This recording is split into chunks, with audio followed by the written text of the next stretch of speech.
Welcome to the Haiti Folktale channel. Paul had always been a quiet presence in Limbé. Not the kind of quiet that hides insecurity or shyness, but the quiet of someone who learned early that the world does not reward those who make noise, it rewards those who endure. His silence had weight to it.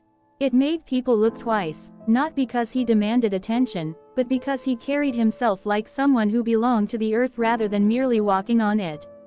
He had no memory of his parents. Only stories that others told in pieces. His mother had been sick, his father had died before he could form memories, and then one day, he had simply been alone. But life can be harsh and merciful in the same breath. On a cool morning when the mist still clung to the hillsides, Mama Elise, a widow whose husband had long passed and whose sisters and cousins all lived far away, found him sitting in the road.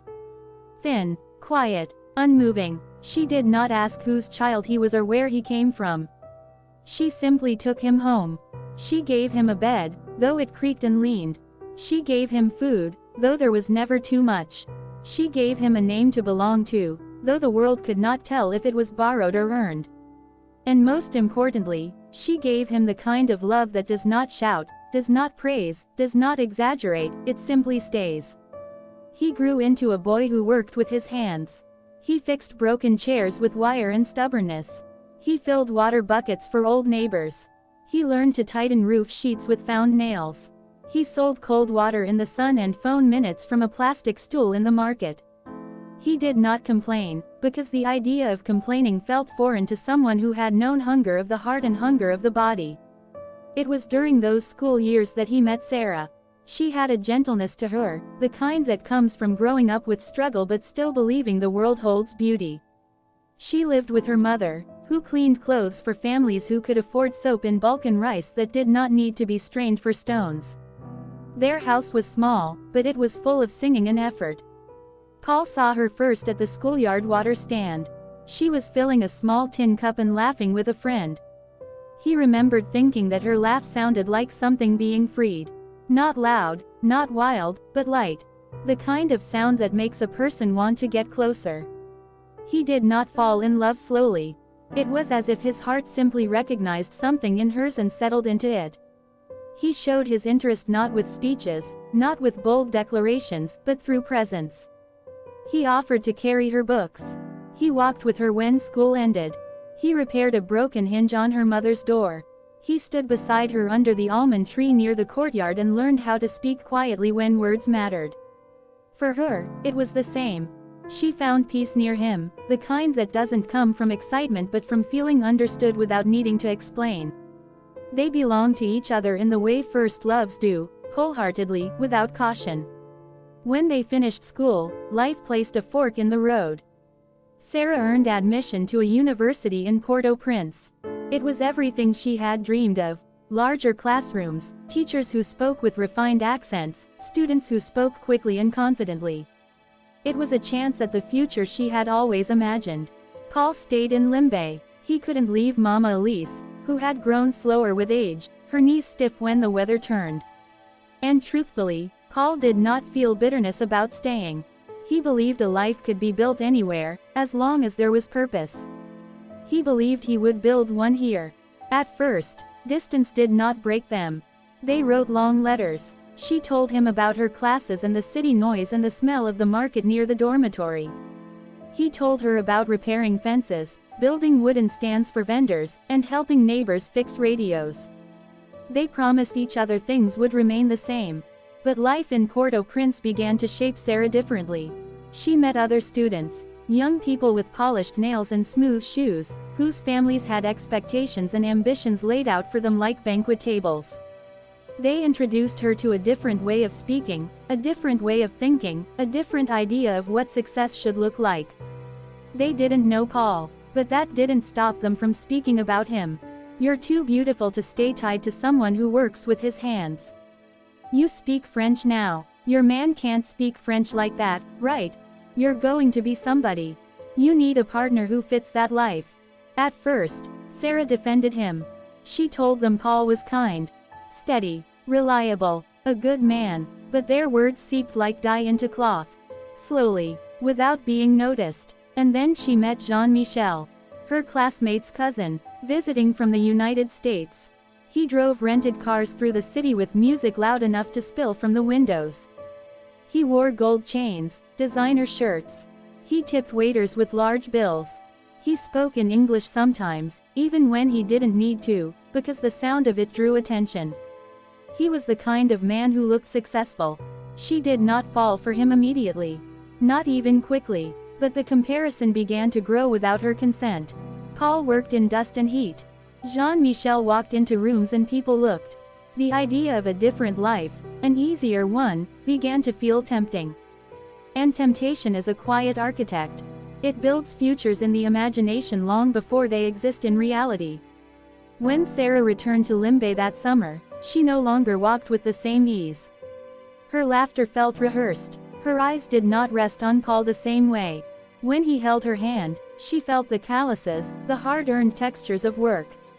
And instead of admiring them, she felt herself shrink from what they implied. One afternoon, she asked Paul to walk with her to the river. The river where they once sat and dreamed about houses they would build, children they would raise, gardens they would plant. The air was warm. The river moved slowly. Birds circled overhead, quiet in the heavy sunlight.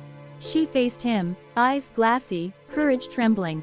"I don't think we're walking toward the same kind of life anymore," she said. "I need a partner who matches where I'm going. And I don't think you can follow me there." Paul did not speak immediately. He simply looked at her, as if memorizing the shape of her face in this moment, the face of someone he had loved deeply. He could have begged, he could have argued, he could have told her all the plans he had, all the futures he intended to build. But Paul did not believe love was chaste or forced. He believed love was chosen. So he said, "I love you. I always have. But love has to walk in the same direction. If your path goes somewhere mine does not, then, I hope you find peace where you go." A single tear rolled down his cheek. He wiped it quietly, and he walked away. He did not turn back. Heartbreak did not destroy him. But it changed the shape of the days. Mornings were heavy. The world felt distant. Work felt dull. When he walked through town, people could sense something had shifted. But no one intruded on his grief. In Limbé, people know that silence is sometimes a necessary room a person must sit inside before they can breathe again. Mama Elise watched him with the deep understanding of a woman who had buried more than one dream. One evening, she sat beside him on the steps of the house.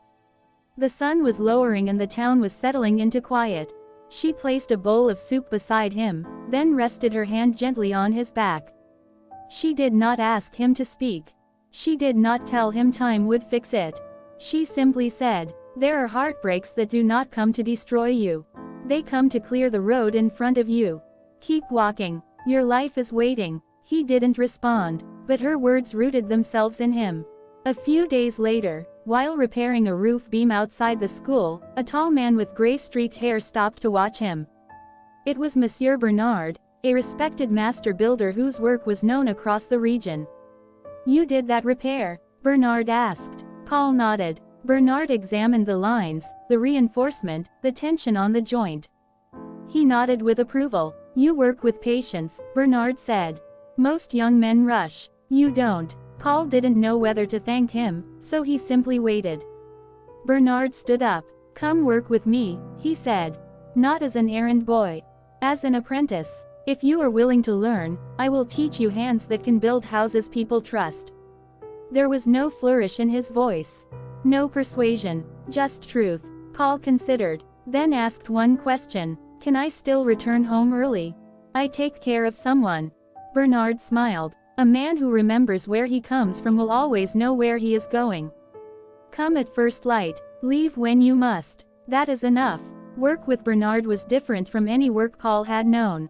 It required patience, discipline, precision. Bernard taught through doing, through repetition, through watching. He corrected Paul's grip on a saw. He showed him how to read wood grain, how to pour a foundation that would not crack when the earth shifted beneath it, how to build walls that held warmth in the cold season and allowed breeze during the heat. Paul worked quietly. He watched. He listened. And the work became not just labor, but meditation. It was during these months that he truly met Fahina. She did not arrive in Paul's life with fanfare. She was simply present. Sometimes she came to the worksite to hand her father water, or to organize tools, or to help clean up after the day. She did not demand space. She did not fill the silence with conversation. She shared it, without disturbing it. One day, as Paul was sanding a piece of wood, she placed a clay cup of water beside him. He nodded a thank you. She said, "You work gently. Not everyone knows how to do that. Strength is easy. Care takes more effort." Paul paused, not used to being seen so clearly. He didn't know how to respond, so he simply said, "Care is the only way things last." She smiled, the kind of smile that begins in the eyes, not the mouth. She did not try to fix his grief. She did not try to replace anything. She simply existed near him, and he found that he did not need to guard his quiet around her. That was the beginning, not of romance, but of ease. Ease is the soil love grows in. Years moved like slow water. Paul became not just skilled, but trusted. He learned how to calculate weight distribution, how to read the sky for rain, how to guide younger workers with patience rather than pride. People began to say, "Call Paul. If he works on your house, it will last." And with trust came opportunity. He began taking his own contracts. Small ones at first, then bigger, then ones that required him to hire others. He did not become wealthy overnight, but his name became steady. In Limbé, steady is better than wealthy. Steady means people rely on you. Steady means your word holds weight. Steady means your life stands. Through all of this, Fahina remained. Not as someone waiting to love him, but as someone growing alongside him. She helped him manage supplies. She helped him plan schedules. She reminded him to rest when his work consumed him. The first time Paul realized he loved her was not in a dramatic moment. It was while they were washing tools at dusk, hands wet, arms touching lightly. He felt peace beside her. A peace he had not felt since he was a boy sitting safely in the shade of the almond tree. Peace is how the heart tells the truth. He asked her to share her life with him the way he did most things, quietly, directly, without decoration. She said yes with equal calm. They married behind Bernard's house. Cloth hung between trees. Music played softly. People laughed. Mama Elise cried the kind of tears that come when a soul is relieved. When their daughter was born, Paul held her like something sacred. He whispered to her, "You are the proof that my heart kept walking." And the house that had once felt too quiet now echoed with baby laughter, frying onion, light singing from Fahina in the mornings. Life had not replaced love, it had grown from it. 5 years passed. Paul was 29, grounded, respected, loved. Meanwhile, in America, Sarah learned another truth. A man who looks like a future is not always a man who knows how to build one. Jean-Michel liked the image of success more than the work required to keep it. When stress came, patience did not. When challenges arose, blame followed. When money stretched thin, excuses grew. Loneliness is not always dramatic. Sometimes it is slow, quiet, a dimming of the spirit. One night, sitting alone in a small apartment, Sarah saw a photo online. Paul standing beside workers in clean uniforms. A sign behind them read, "Bernard and Paul Construction, serving 3 regions." He looked older, stronger, steady. He looked like someone who had built a life that could carry weight. And the truth was not cruel. It was simply honest. She had not left him for someone better. She had left him before he became the man she always hoped she would end up with. Regret does not always scream. Sometimes it whispers. When Sarah returned to Haiti to visit her mother, she did not intend to see Paul. But Limbé is small. Life weaves people in circles they do not choose. She saw him at the market, his daughter balanced on his hip, her hand curled into his shirt. Fahina beside him, speaking to a vendor, her voice soft and steady. They looked like a life that had grown slowly, intentionally, faithfully. Sarah approached, heart trembling. "Paul." He turned. Recognition flickered, then settled. There was no shock, no anger, no longing. Just presence. They stepped a few paces aside. He did not put down his daughter. He did not distance himself from his life to make room for the past. Her voice broke as soon as she began. I was young. I didn't know myself. I didn't understand what love really was. I thought life was something you had to chase in bright colors. I didn't see what I had. I know I hurt you. I just need to say I'm sorry. Paul listened, not politely, not distantly, but fully. When she finished, silence held the space between them like cupped hands. Paul spoke softly. We were both young. We were learning the world. You made the choice you believed would give you what you needed. There is nothing to apologize for. We grew in different directions. And that's all right. Her eyes filled. Do you ever think of us? He looked at her. Not at the version of her he had loved, not at the memory, but at the woman she was now. Yes, he said, but not with pain, with gratitude, because that love shaped me. It helped make me who I am. But its time ended. She swallowed hard. If things had been different. He shook his head gently. Things are exactly as they were meant to be. And I'm exactly where I am supposed to be. He looked toward Fahina and his daughter. His face softened in a way that only belonging creates.